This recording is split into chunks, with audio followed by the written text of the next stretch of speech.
Retet Nafartet Sentet Atumre, and I am a student teacher of the master teacher, Pa Manzal Nizdar Amun Nababre Ah Pata Zetwi Hu Kawan Harar. He is free. And of course, at the start of this new Outformation class, we want to focus on the fact that the master teacher is innocent and will be exonerated of all the false charges against him. In this day and time, Pa Manzal Nizdar is the only being who can guide us safely during this day and time. So it is imperative that we do not get complacent as we receive the new Outformation, because without the freedom of Pa Manzal Nizdar, we will not be able to subsist through this day and time. So, of course, we will remind the family to keep up all work on avenues for his freedom, support those who are working on behalf of the master teacher and his freedom with your love, remembering that love and unity is the key to his freedom. Time is very imperative that we free the master teacher at this time, and the Outformation that we get every week just underscores this fact, not only for our survival, but for our love for him as our father and our friend and our guide. We owe him nothing less. So please keep up with your chants at 9, 3, and 9, those hours of power. Continue with the love and unity. Continue with the work on the master teacher's behalf. Continue mastering our language, Wu-Nuwaupu, so we have the proper tones that we need in this day and time. And of course, continue to not only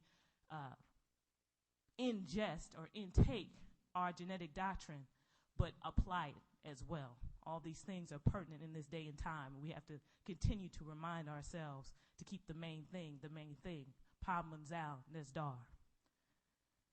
So for this evening's class, we have an update of Outformation, and we're going to finish the Outformation regarding the harvest of the Canaanite world. The first updated piece of information has to do with what most do not know. Pa Manzal Nizdar Amun Nababre Ahpata Zetwi greets us as Pakaradu, the children, his children. He is the father. And as Nuwaupu, we are the children. He speaks about how much is going on worldwide in these days, and the fact that the planet is really being controlled by extraterrestrials. Most people don't even realize this fact because they are so blinded by religion and the beings that have been at war for thousands of years. From the Anunnaki, the Dingir of Inki, and the Igigi of Enlil, these are the same beings that became the Seraphim or the Safaru of the Torah and the Karabu or the Cherubim. And they were overseen by the Anakim or the Elohim or Alihat. Both sides seek to rule Taha, or the earth, and all of its resources, including its livestock, which they view as animal or human. And many other extraterrestrials came in and joined with the conflict. As Pa Manzal Nizdar, Amunabare Akpata Zetwi, Hukawen Harar, has continually emphasized to us, many beings, most beings on this earth, earthlings, Mutalu, are under a spell of hypnotic sleep. Beings of the earth were given amnesia, and they worship the very beings that actually use them as slaves and see them as food. They use them as hunters and armies in order to procure their blood-red flesh meat cravings. So it's so many of them, they don't even know who to serve or why. So the beings of the earth who are under this hypnotic spell of sleep live by faith, hopes, wishes, and they say that their God or gods are unseen. But it's becoming clear the mass deception that is going on. But because of fear, most people cling on to their false religions. And they always become rivals out of clinging their false religion, as spoken of in the argument, Patarak, brought to us by our Supreme Grand Council of 24 Elders. So from the two brothers, Inki and Enlil, and the rivals Anu and Alalu, onto the Dingir and the Igigi, a third group is always created, known as the Ushemgal. So it became Cain and Abel, and you have also down throughout time the Habaru or the Hebrews and the Jawa'u or the Jews, and they became the Sephardim and Ashkenazim, and the third reformed, which would be the Zionists. With the Kasasu, the Christians, you have the Gnostic and the Catholic, and the third party being the Protestants. With Muslamu, the Muslims, you have the Sunni and the Shiites, and then the third party would be the Hashashin. And from each, you have many sects and groups and denominations and clans. All of these groups claim the same unseen beings as supreme beings. All of these religions claim that they have the one true deity who in time will kill all the other deities. This is how the planet is being ruled in this day and time. And Hamanu, or humans of all races, are slaves to these extraterrestrials who use them to fight, war, and kill, and give them weapons of destruction. Some of these beings whisper into the minds of humanoids to get them to create cults and gangs and armies and the police force. Law enforcement. Law enforcement is given the power to abuse, to enslave, and to kill anyone who violates the law, which we know to be Leviathan or Lawi Tenan. Dracos, draconian laws. In Gad, they trust. Yet they don't even know that Baal is Baal-Gad, or Enlil and his son is Nanar, or Sin, Zuin, El Shaddai. Any of them could be Yahweh, or Jah, or Adonai, or El of Elohim, Allah of Alihat, or the Theos of Theoi, God of gods, Lord of lords, King of kings, which means kin of their kinsmen. And now again, they are killing humans worldwide and world over by hate and war. They call it politics. Phonetically, you hear Apollo from Helios, Apollo, the son of Zeus and Leto. This is their religion. They serve by Anunnaki and they don't even realize it because they operate off of blind faith. All these religions are told that they're right. All of them can die, kill, war, and fight to rule the planet. So now we're in the hereafter. We're past the 2000 AD mark. The 6,000 years ended in 2000 AD, and they have been deserted by their overlords, and they are self-destructing world over in the name of Gad. So you ask, what can we do?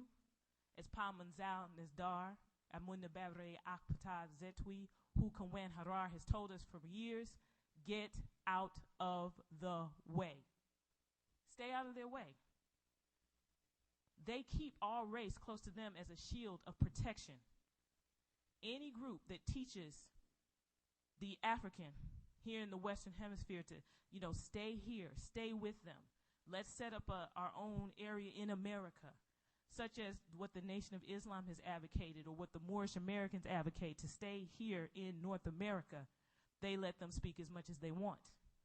But then when you have those who say, let's go back to Africa, like the Honorable Marcus Garvey or Kwame Nkrumah, who was bringing our people back home to Africa, they kill or imprison them so that they can keep our race close to them.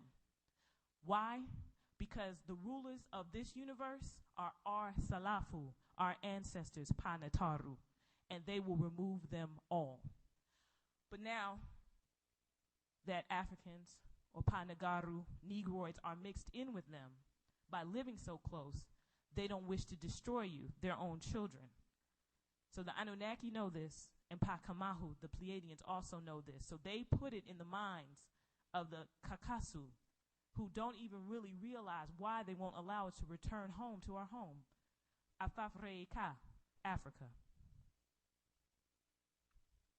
So every time they hear a Nagaru or a Negroid say or teach, let's go, something in the mind of Pakakasu always says, call them a cult or lock up their leader, but don't let Panagaru get away from us.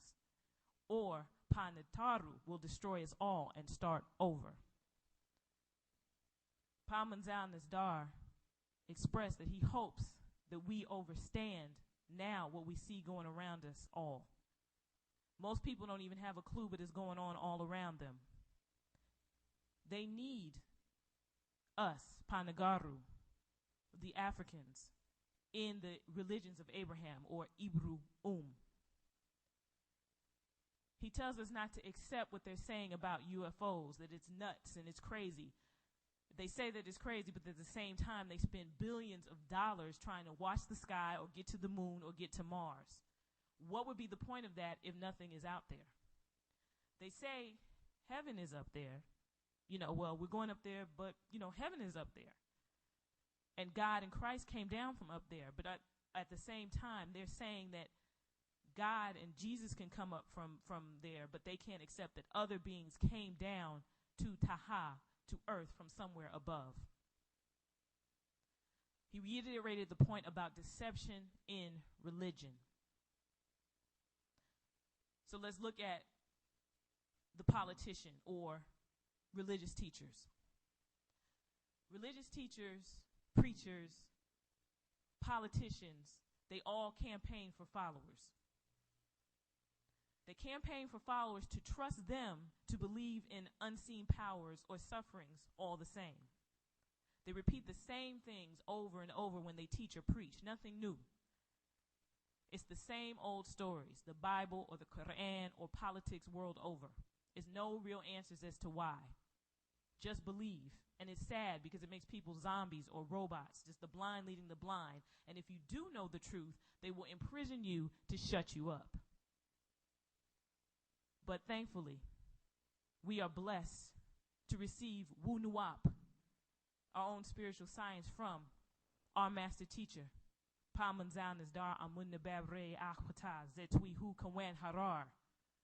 and it is breaking the spell fast. There's nothing they can do to stop it. He said it's too late. The hereafter doctrine is now here, and people will wake up and watch as Wu-Nuwaupu, or the evil ones, are removed from the planet. They seek weapons of mass destruction to destroy us all and wipe us out. Their overlords actually gave them these weapons in the 1940s to wipe us all out, destroy us all. And they actually put ideas in the minds of the Germans who worked with the extraterrestrials under Hitler. And then they came to the U.S. once Hitler and some of his men were taken up. The ones left behind came to New Babylon, the USA, and they built weapons such as the atomic bomb and more with the plan to destroy the entire planet. And since 2000 AD, they've been back at it with these massive, destructive weapons. Killing, warring, fighting religious wars as their overlords left them here to self-destruct. But their spirits are trapped. Their ghost orbs of white balls of light will get destroyed too, and they're confused and they don't know what else to do.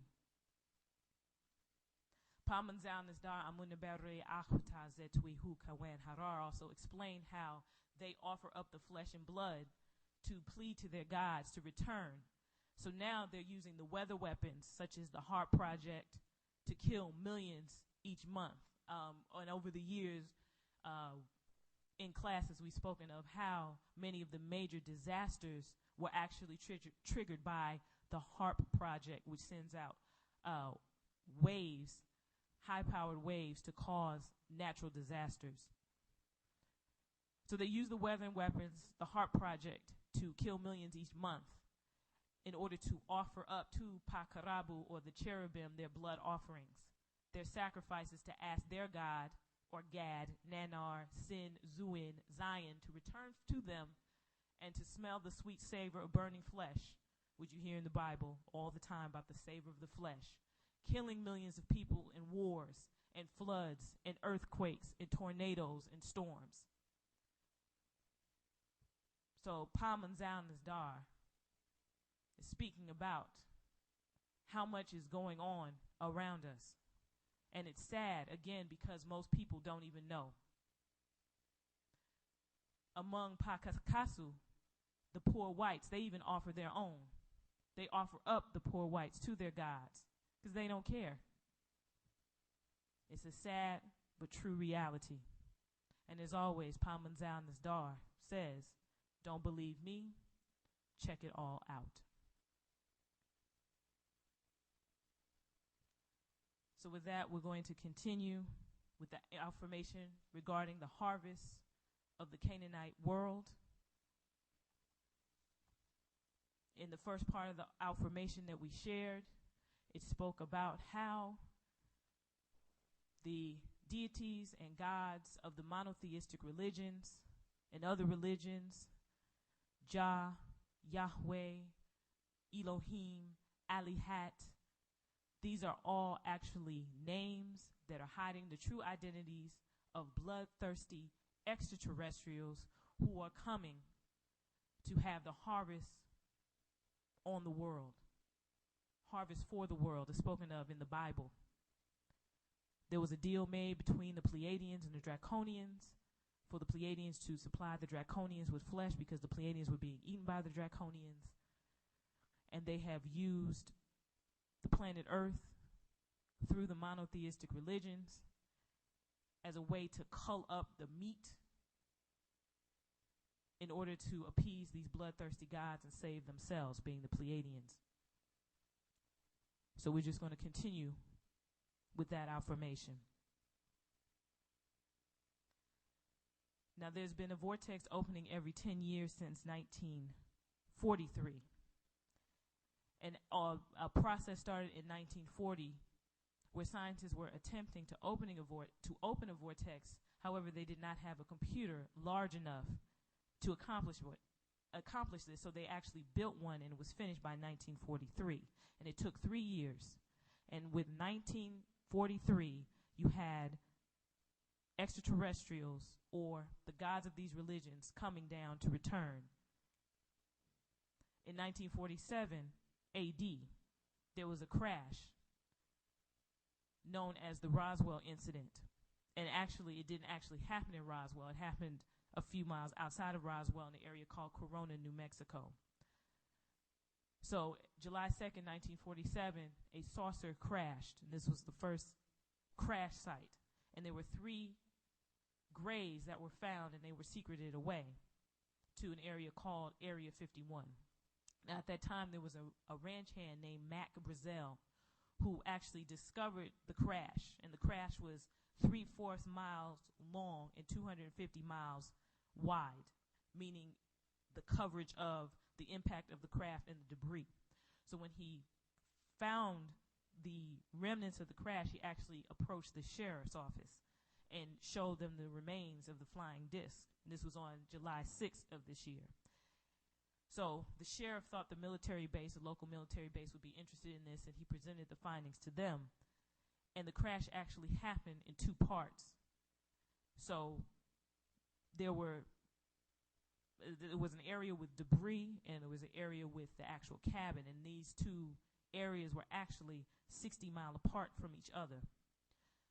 When the authorities came, in order to mask what had happened, they said that what happened was a weather balloon crashed, and they actually denied the fact that there were any alien bodies there, even though at that time there's records of inquiries and calls being made about dry ice, procuring dry ice, because that's what's used to preserve bodies. And lots of dry ice was actually bought from stores at the time to preserve these bodies of these aliens that were found. Now, of course, by the end of the investigation, Mr. Brazel's story had changed. However, to the day he died, he insisted that he did see a flying saucer.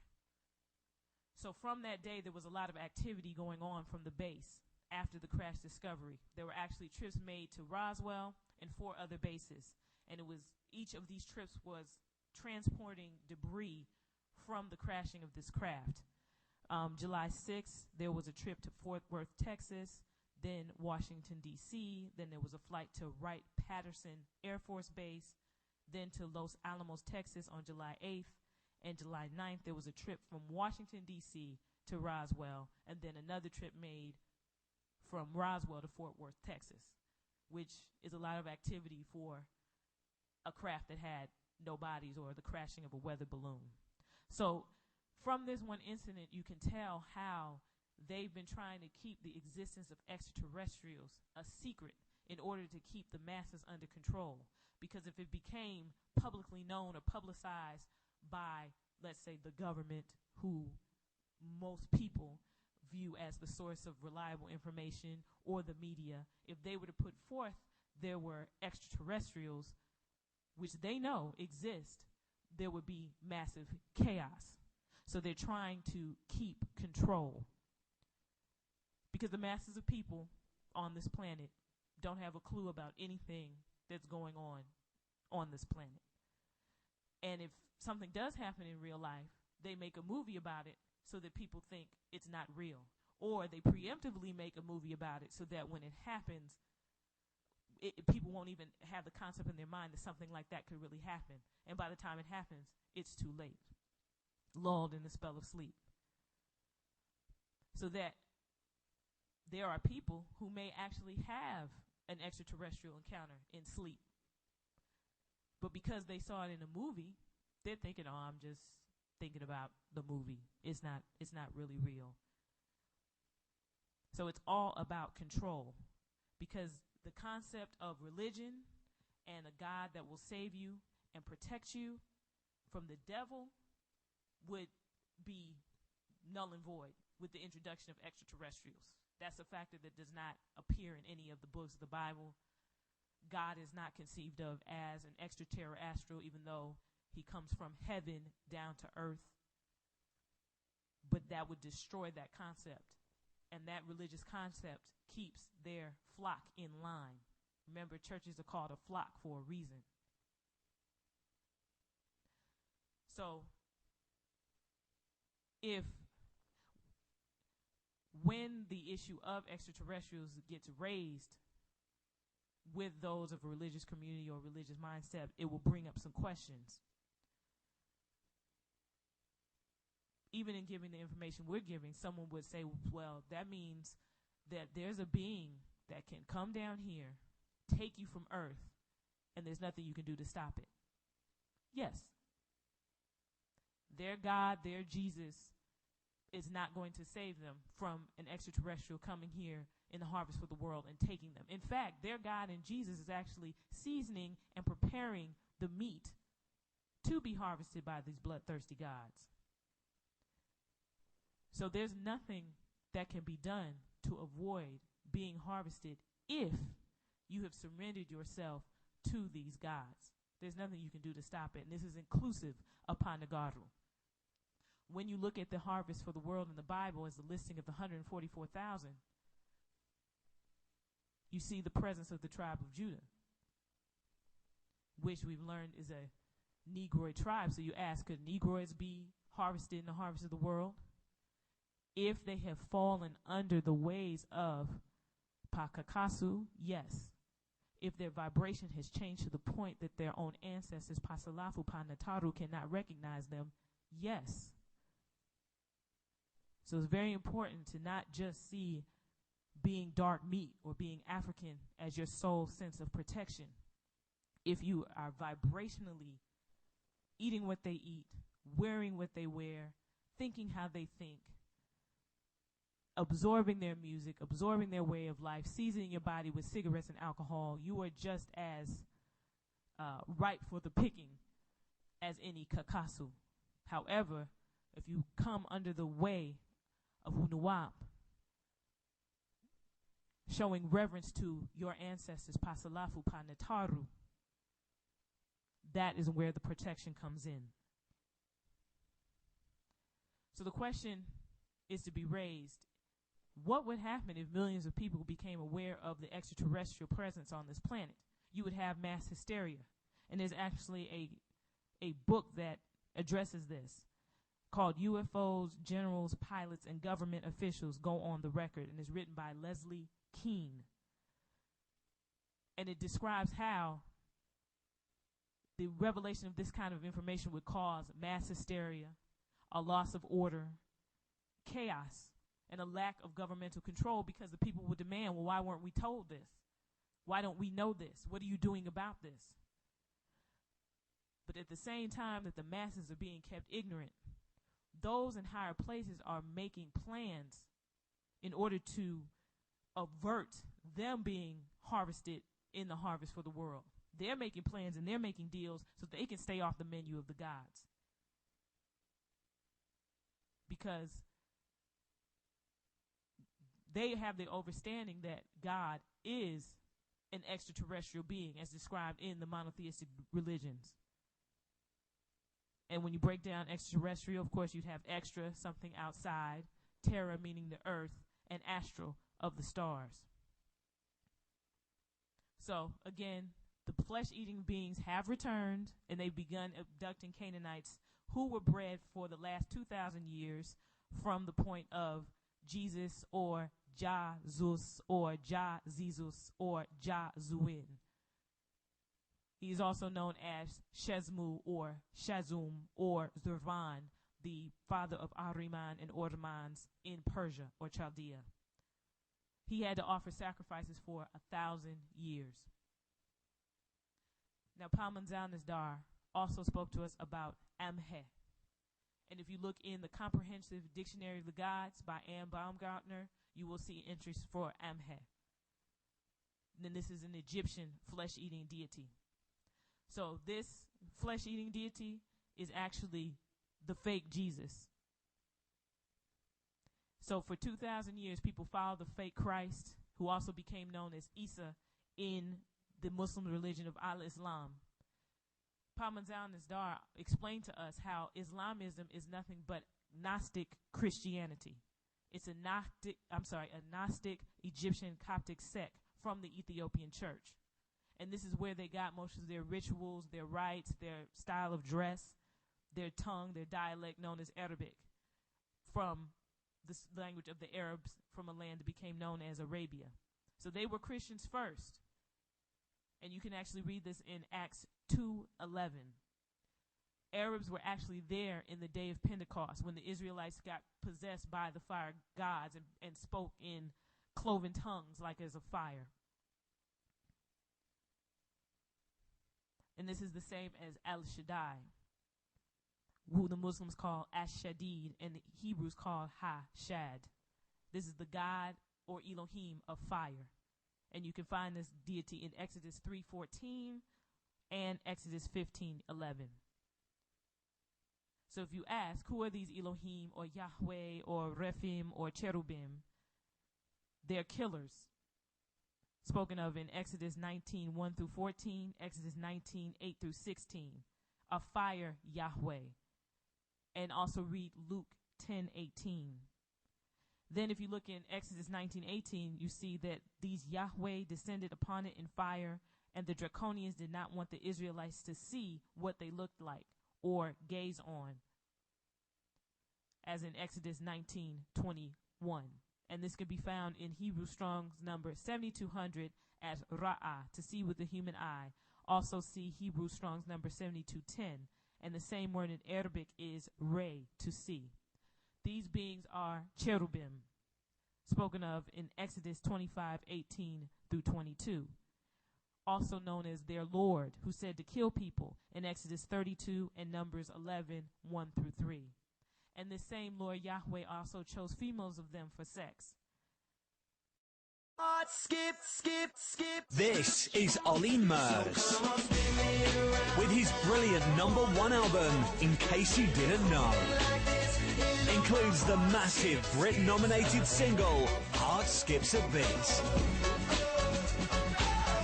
Plus the incredible #1 single, Dance With Me Tonight. Ollie Murs, In Case You Didn't Know, out now. And that's spoken of in Numbers 31:35. So this fire god, or the god of light, of Patat, Tat, the heavens, and Taha, earth, asked for blood offerings, sacrifices, killings, cookings of flesh on altars, rituals, and rites, and even holidays to kill for them. And the word in Hebrew is Rab, the same in Arabic for as Rab, meaning Lord, Master, and Sustainer. And in Sumerian, for the Anunnaki or Anakim, En means Master or Lord, as in Enlil, Master of the Sky, as Lil is actually Ilah, La, or short for Allah. So Enlil actually means Lord God, and in Islamism, in their Quran, now chapter 18, originally chapter 15, you see in verse 2 of chapter 108, it says to Muhammad himself. Muhammad, who is known as the Arabian prophet or the founder of Islam in the year 610, who died in 632 AD, born in 570 AD, is being told to kill or slaughter for his Lord God, Allah, or Rab, just like the Israelites. This is because they worship these same gods, the cherubim.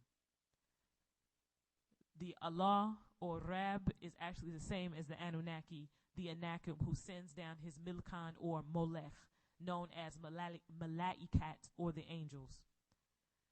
In the Quran, in the Islamic religion, they ask the Muslims to kill animals, draw blood. They have feasts and festivals where they have to slaughter animals, burning flesh in open fire, all in the name of their Allah or God and his angels known as the Mala'ikat. The holiday Eid al-Adha, the Feast of the Sacrifice, entails thousands and thousands of animals actually being killed for their Allah or Rab.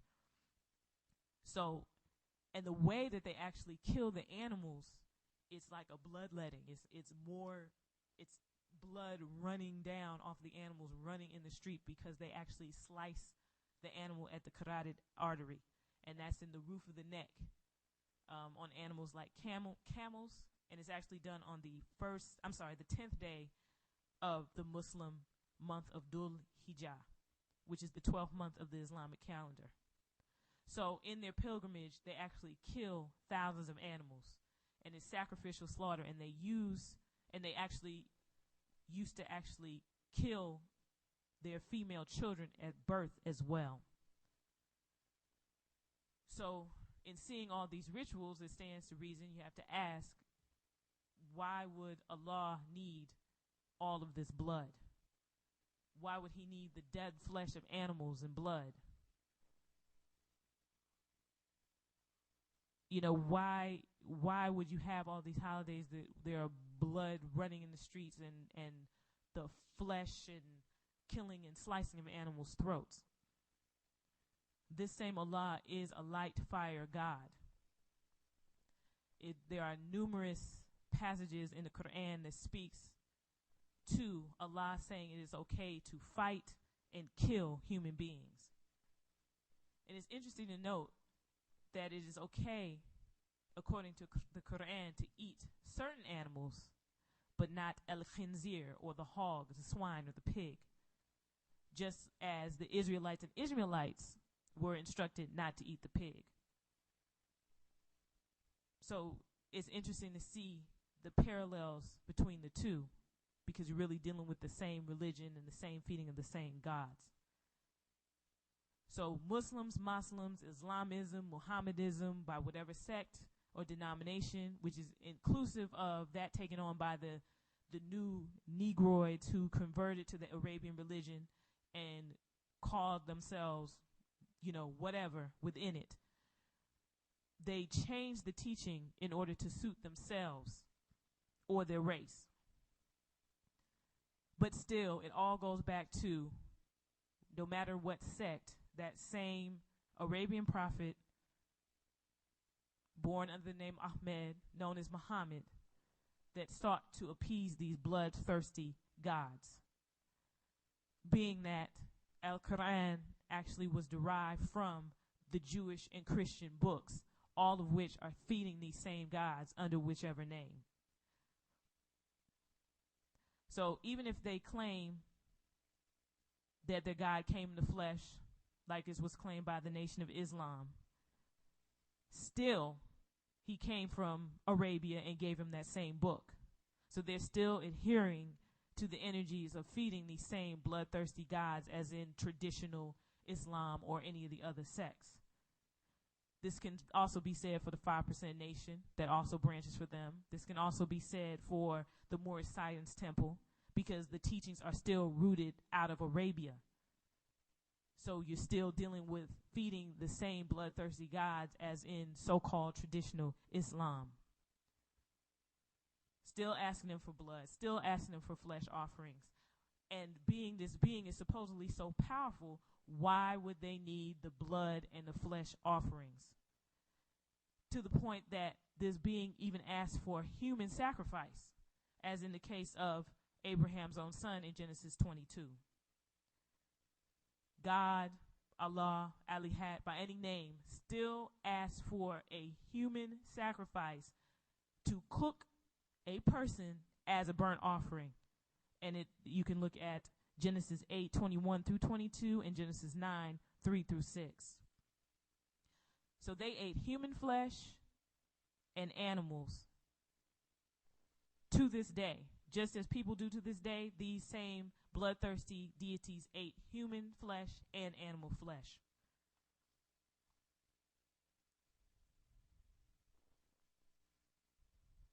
So Palmanzal Nizdar, Amunabab, Re Akhwata Zetwi, Hukawen Harar,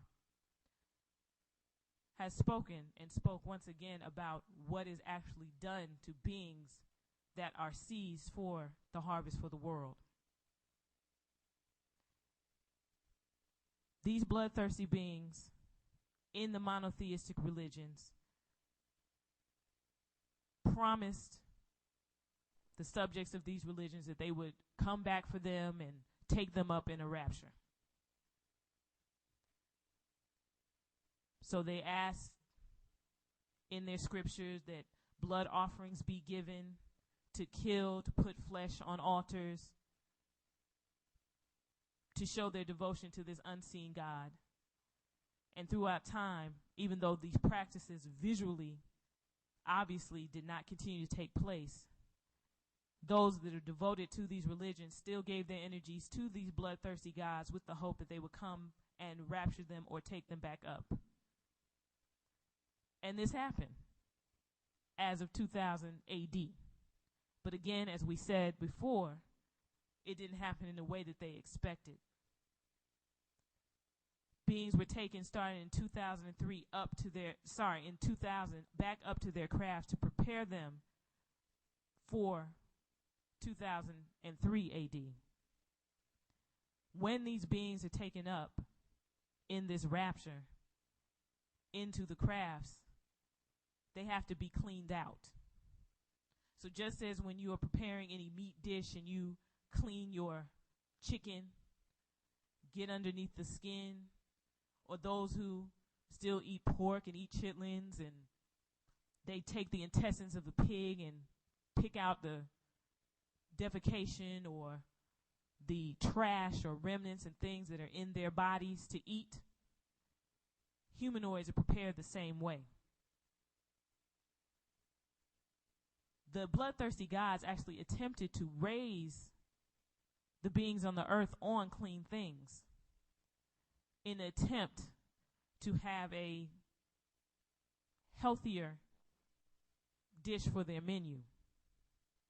However, even though they tried to raise them on clean things and try to prevent them from being diseased, did things to make them taste better and to make their flesh more tender, as found in the books of Leviticus, they still have to clean and tenderize their meat.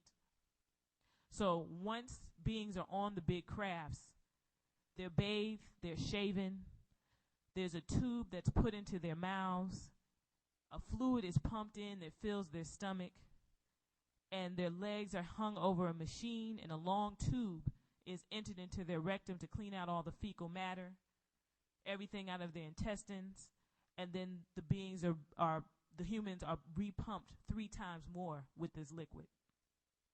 There was a tube put in the penis of the male, or the vagina of the female, to remove the urine, to clean out the bladder and empty the bladder. And this is done 3 times to make sure that the inner body is cleansed of its filth. Now, please note in the description given, there's no description of anesthesia or that this whole process isn't being felt. Palmanzal Nizdar says, with this process, there is much pain felt. So then the cleansing process continues, or the blood is checked to see if it's clean after 6 weeks, because it takes the body 6 to 8 weeks to cleanse and cycle through the blood. All the teeth are removed, all the inner organs are removed, just as you would do with a chicken or turkey or fish or any other flesh someone would eat. Children are actually preferred because their flesh is more tender and they don't have the abuse to their bodies that many adults do by drinking or taking drugs. Children don't have that, so they're actually preferred. What's interesting is when people are encouraged to drink by drinking alcohol, it actually thins the blood and pickles the organs. So in the preparation process, they continue to prepare the meat just as you would prepare meat to be cooked. And then the bodies are put in big vats and boiled. So this was done in a 3-year span from 2000 to 2003 AD. This is the process that was utilized. In addition to the humans, they were still eating household pets. They were still eating horses, livestock. So it's animals and humans. But mostly, Paka'anu, or the Canaanites, were the ones being prepared for food. That was the white meat that they wanted.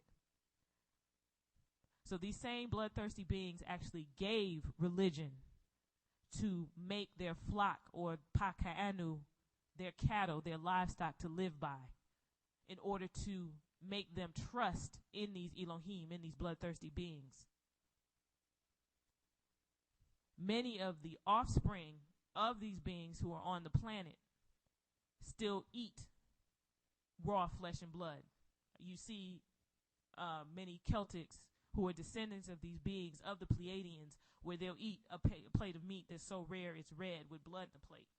That is a remnant of their genetics from being mixed beings, hybrids from the Pleiadians who also came down and mixed in with humanoids. These types of practices are actually hidden in their religions. Just as you look with Esau and Jacob and eating the red porridge, that's actually the consumption of blood. So as Pamanzal Nizdar Amun Babre Akhwata Zetwi Hu Kawan Harar has been telling us time and time again, and particularly in this day and time, we just need to stay away from them. We have to pull away and stay away from them, because so many of our people have become so much like them in appearance, dress, everything, really just taking on the image of the beast, that they're going to be included with the harvest for the world. These bloodthirsty beings will not touch African blood because of the protection provided by Panataru, Pasalafu, our ancestors, the overseers. Pamanzal Nizdar mentioned how whenever you see a Panagaru taken up or have any kind of incidents with extraterrestrials, those extraterrestrials, it's because they're closely related with a Canaanite or a Celtic, and he gave an example. There was a couple from Portsmouth, New Hampshire. It was a Negroid man and a Celtic woman, Betty and Barney Hill, and they were actually abducted in September of 1961 by beings from Zeta Reticuli, and it's called the Zeta Reticuli incident. This is because he was caught up in the Celtic world. So just as now in this day and time, that being caught up gets you on their radar, as been spoken of in previous updates. Pamanzal Nizdar posed the question, who is Azazel? He, of course, is the scapegoat. And he was supposed to be used to take on the sins of all the world. And he was cast in the wilderness as an atonement for the sins of the people. This goat was just another blood offering. So this is why Pamanzal Nizdar has told us we do not subscribe to the religions of Abraham, because these are bloodlust religions. You will attract the wrong type of God. This also extends to the bloodlust religions or offshoots such as Yoruba, which is an offshoot of Al-Islam. Even though it has an African appearance, it's still appeasing the bloodthirsty gods. Years ago, we received an updates not to eat certain foods, such as cheese, bread, dark colas. And at that particular time, it was explained how they had begun adding blood to food as an additive. Because there were so many slaughterhouses that had blood waste, there were some scientists in Russia that tried to find a way to use it basically to make money. And Pamanzal Nizdar reiterated this Outformation. The doctor's name is actually female, is Dr. Ludmila Antipova. You can actually look her up on the internet. And she decided to find a way to use blood 12 years ago because she found out that a local meat plant had discarded up to 7 tons of this blood waste per day. 7 tons per day. So she used this to actually reproduce food such as chocolate. That was the other one. Chocolate, they put it in bagels, they use it in ice cream, and they actually use it in coffee, just to name a few things. Also, sugar is processed using pig's blood. They use the pig's blood to refine white sugar. So all these beings know that the life is in the blood. And when people consume foreign blood, they can be controlled through the blood. So this is what's behind all these blood additives.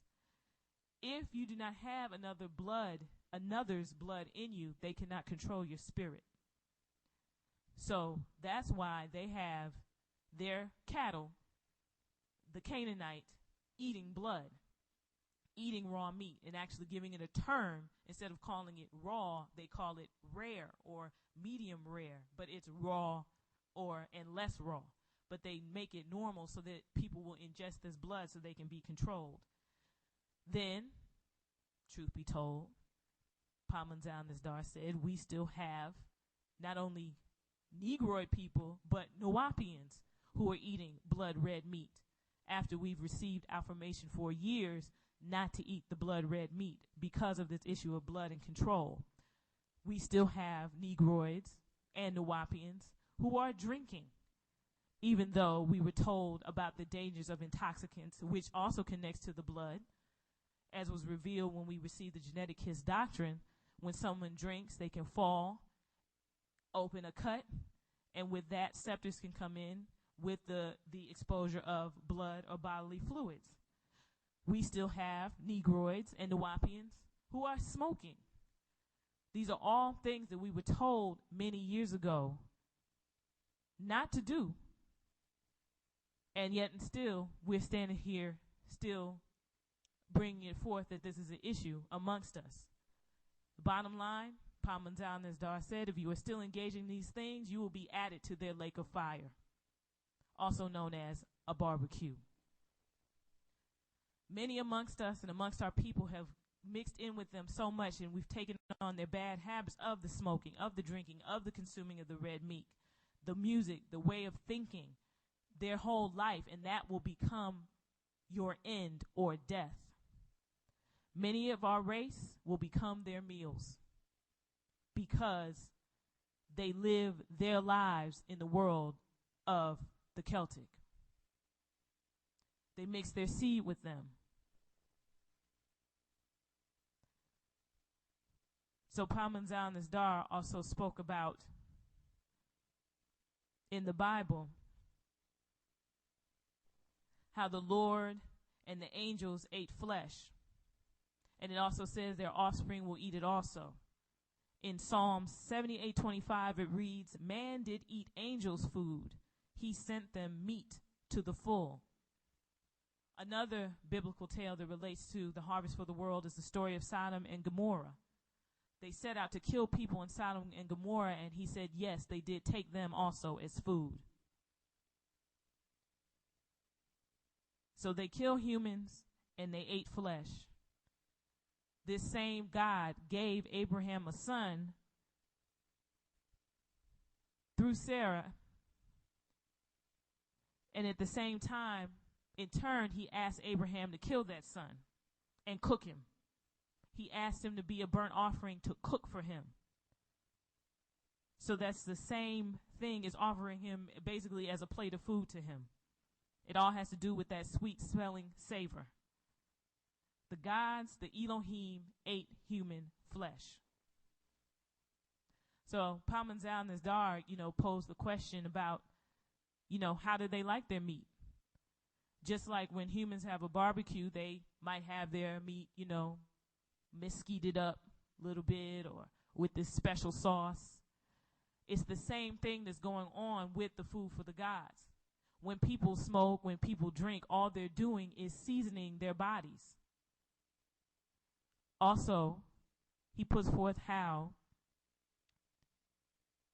in the Bible, if a Christian were truly to follow the Bible, they're presented with a strict diet. And the reason for this strict diet of what to eat, what not to eat, what's clean, what's unclean, is the same methodology as having a farm-raised pig as opposed to a pig in the field. The Bible is trying to get them some farm-raised pigs to eat. It's trying to show them to eat the proper food so that they will be the best harvest. However, as most people do not follow their scripture and the scriptural laws to diet, they're just like, wild pigs to be harvested, but they'll be harvested nonetheless.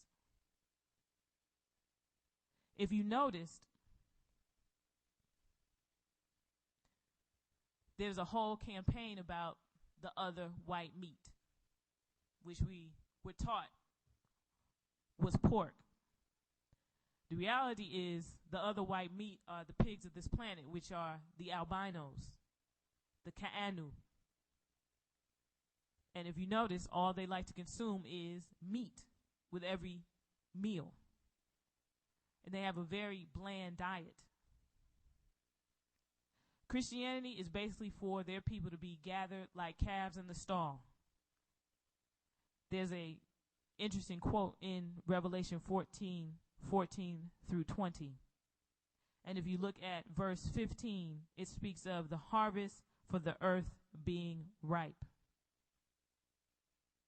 So some of these beings are actually taking their meals just like as a restaurant where you can, go to the turkey farm and pick out which turkey you want to eat. They're doing the same thing with the Canaanite on this planet. They're watching and they're picking and they're taking it and they're eating it. It's been mentioned in previous updates and it was reiterated about an episode of the Twilight Zone called To Serve Man. It originally aired in 1962, and it's when extraterrestrials come to the planet Earth and they gain the trust of the humans only to eat them, only for humans to become food for the gods. This aired in the 60s, and now we're actually seeing it come to pass. Pamanzal Nisdar spoke of how in this world, nothing is what it seems, but at the same time, it's very clear. And this day and time, it's very clear why we need to pull back, give them back their stuff, as he's taught us for many, many, many years, that we cannot get caught up with them. All we have to do is get out of the way. The end for the Celtic, it's coming. The harvest is happening. All we have to do is just get out of the way.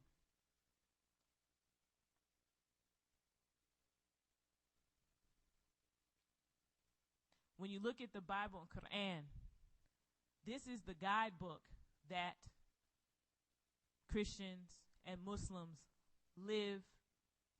utilize as the guidebook or the guide for their life. But it is a book that's filled with killing. It's filled with people getting, smiting, death, burning flesh. It sounds like something out of a old English novel. I mean, it's very gothic if you really look at it, but this is what someone uses to guide their whole life. It's a constant flood of blood throughout the stories of the book. There's always some mentioning of blood, and that is because they are appeasing these bloodthirsty draconians through their religions.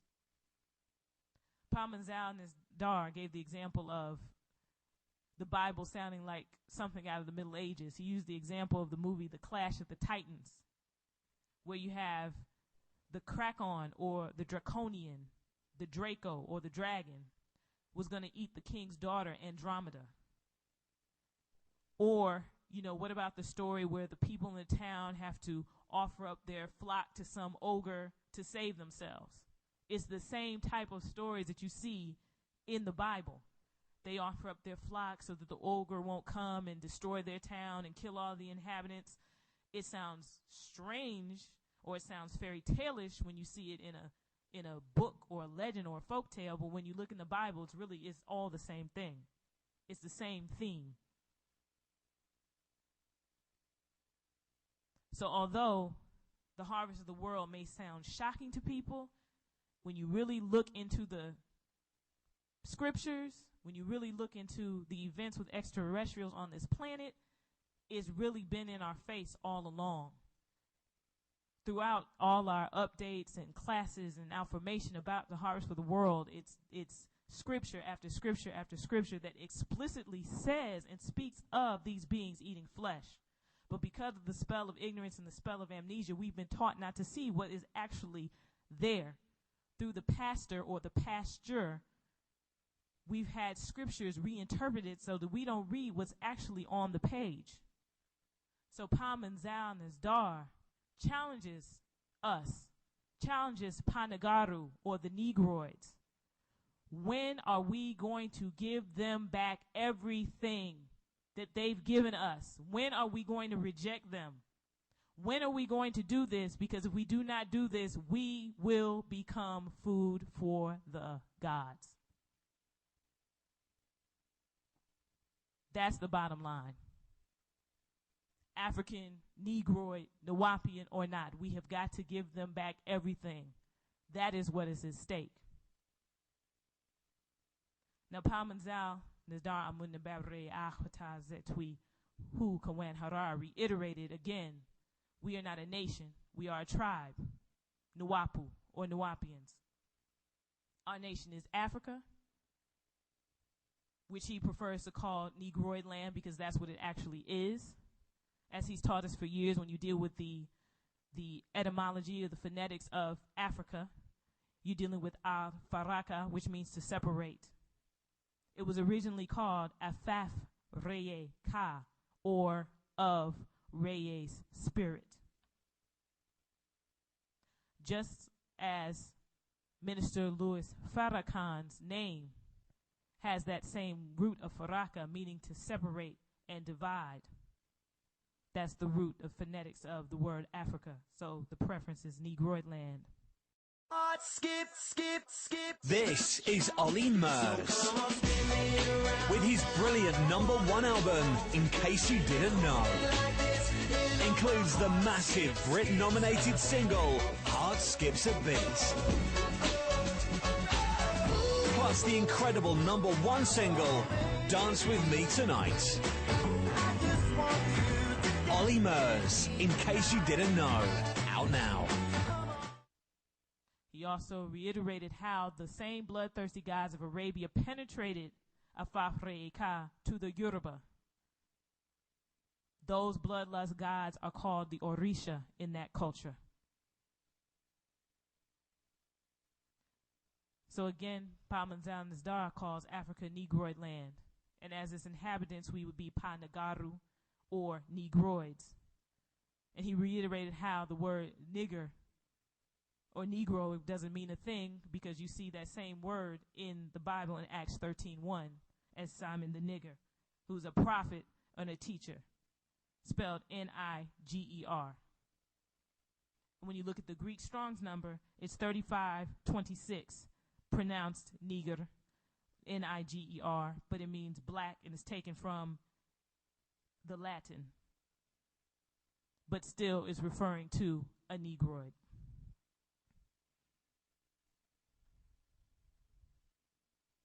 He also points out that Antioch, which is spoken in Acts 13:1, the quote actually reads, "Now there were in the church that was at Antioch," which is actually the country known now as Turkey, "certain prophets and teachers as Barnabas and Simeon, that was called Niger." So right there in the Bible, when you look at Antioch, that's actually a Muslim country, and that's the first place that the name of a Christian was ever used. So it's clear that Simon was the one who helped to name the new Jewish sect Christians, or those who followed a man by the name of Christ. Now, being that they were speaking not Greek but Galatian of Galilee, that's what they were, really called before the Bible was translated to Latin and then Greek. Followers of a Messiah or a Mashiach or a Masih. It's all a play on words. Pamanzal Nisdar says in time, they will regard Ka'anu, or those called Cainites, as just as bad as being called nigger, because people relate the mark on Cain of Genesis as albinoism and the curse of Canaan as leprosy. And then look in their Bible in Leviticus chapter 13 and other places, they will see the curse of Canaan, 9:25, as their own race, and they won't like it, but it's a little too late for that now. The rapture, or raptors, have come for their supper of the lambs, or as the Anunnaki called them, the Lulu Amilu, the primitive worker. So the reality is, sad for them, the Celtic was always bred for food, be it B-R-E-D or B-E-B-R-E-A-D. Again, just as they bred the wild boar to the domestic pink pig, they were grafted to create the Homo simian, and you can see it in their face and their ears. Also, they were born and bred with the canine to create the Homo canine, and you can actually see the remnants of this by the fact that many of the Kaanu have body fur and the canine teeth and that thirst for blood that canines have. And they also, many of them have mange, which is a skin condition.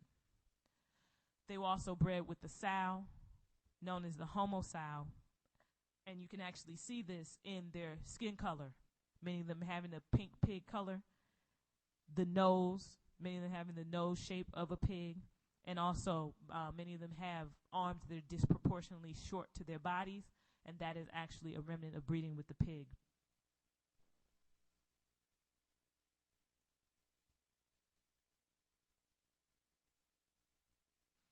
Also, a reflection of the breeding with the bloodthirsty beings is the fact that Paka'anu drink a lot of beer, coffee, smoke tobacco, all that coming from being mixed with the bloodlusting reptilians who eat flesh. So now they know their Messiah, who we actually know to be the anointed cherub known as Shezmu, and Emhe. And Emhe actually bred the Canaanite, just as the Canaanites bred the boar to the pig as the best one to eat.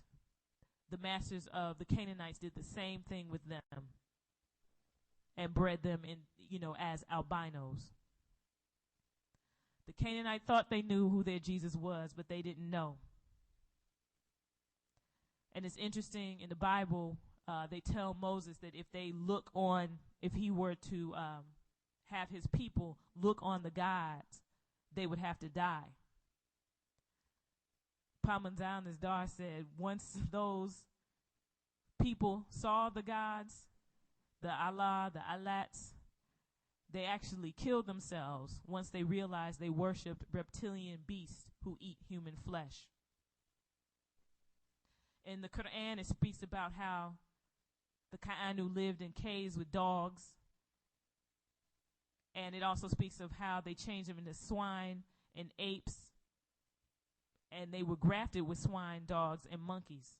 The Homo porcine is the mix with the pigs, the Homo canine being the mix with the dogs, and the Homo simian being the mix with the monkeys, and all those mixtures are in the DNA of the Ka'anu now. So Pamanzal Nisdar tells us to respect them. Respect them, as in R-E-S-P-E-C. Look at them again, and you can see it. You can see the results of this being bred with all these different creatures. You see the fur for hair, you see the fangs for teeth, you see the snout for the nose, and you see the size of their ears. He tells us to respect them closer. And to this day, Pakakasu eat monkey meat, they eat pig meat, they eat dog meat. And in Europe, this was actually ordered for them to do, because by ingesting all these types of meats, they would be able to utilize the body parts of the pig and the monkey and the dog, because they could ingest their meats and ingest their DNA, it would make it so when the parts of the pig or the monkey or the dog were used for their bodies, they wouldn't reject them. Pamanzan Nisdar again mentions watching the cinema The Fourth Kind. And you could see what those the people in Nome, Alaska saw, because it is partly dramatized, but it's partly a documentary of what happened from the years 2000 to 2003. And when you look back on what Pamanzal has taught us years and years ago, back Supreme Mathematics Series and beyond, he already taught us about the vats with the grays sucking out the fluids with vats of bodies sucking up the fluids. You know, so all these things that you're seeing come to pass now, Pamanzal Nisdar has been teaching us. We just didn't have all the puzzle pieces to fit to see the full picture, and he had to bring us up in outformation and transformation so we would even be willing and able to receive the reality of what's going on in this planet.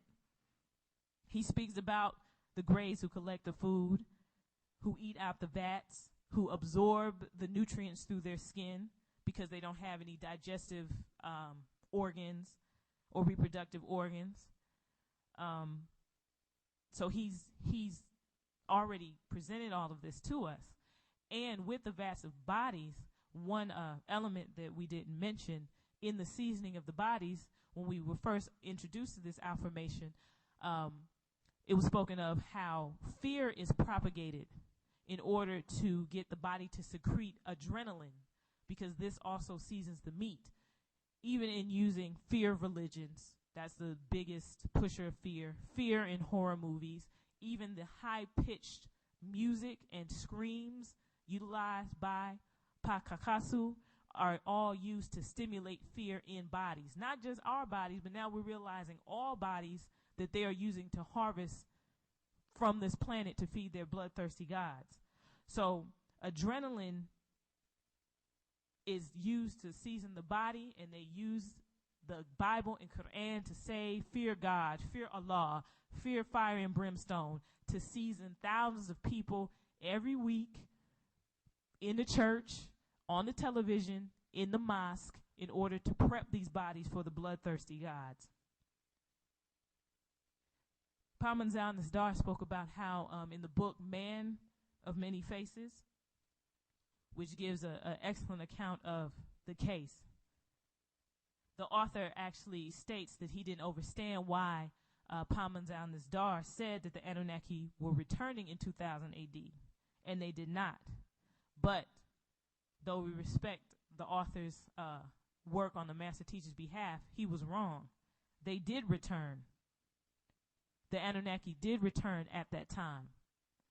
And he even spoke of how the corrupt county sheriff of Putnam County, Howard Richard Sills, who was an integral part in the plot to frame our Master Teacher for crimes that he did not commit, he saw crafts over our stolen land, Patameire, Egypt of the West, which was located 404 Shadydale Road in Eatonton, Georgia. Sills and many other Caucasus residents of that area saw the crafts over the land. There was even a television special that came on where there was a Celtic who lived close to the land who said he saw the crafts. So these same people who came up against our Master Teacher and defamed our tribe for many years, they know what the Master Teacher was saying was correct, but they were a part of hiding the reality of extraterrestrials on this planet. So those crafts that they saw were not coming for us. They were coming for the chosen people. And the chosen people spoken of the Bible are those that were chosen and bred by the Pleiadians and by the Draconians to be taken up as food. But again, we know who the chosen ones are. They're chosen ones. Not speaking of children of Panataru, but the chosen ones of the Bible and the Quran and the monotheistic religions. However, we have Negroids again living in the image and mixing blood with these beings who are being bred for food. And if they are not transformed, they will be left for food as well.